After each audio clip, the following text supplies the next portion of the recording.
how we look. As an example, there are a ton of myths about being a redhead. And so today I would like to talk about some of those myths.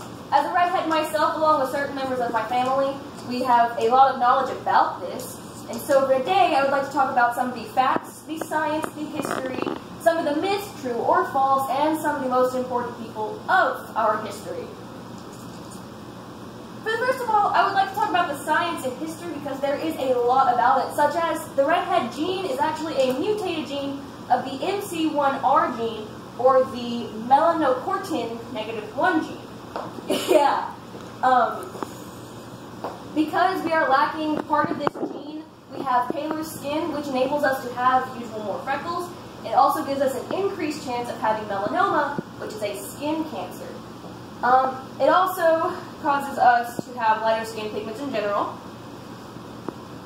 Redheads in low light can create their own vitamin D, which is good because the sun is an evil death ball, basically.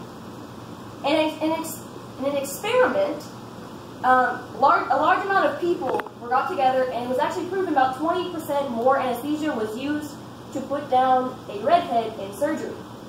The history depends on where you were at in the world, such as in Egypt, you were either looked at as pharaohs and higher up people, or burned and used as fertilizer for their crops. In England, people fear redheads and have been given the title of gingerphobia.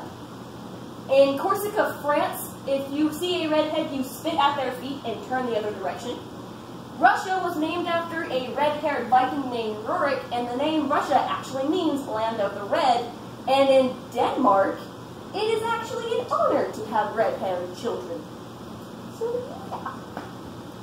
There are a lot of myths behind being a redhead. Most of these are false, such as we do not have souls. We do have souls. We do not steal souls and gain freckles for each one of them. Speaking of, not all redheads have freckles. Back to the melanoma thing, not melanoma. The MC1R gene, it is highly likely that we do get more freckles. We do not all have freckles, though. We are not witches or vampires or Satanists. We are not part of anything with Satan, and we're not born from hellfire. And red hair is actually the strongest type of hair. It looks thicker, but we actually have less hair on our head.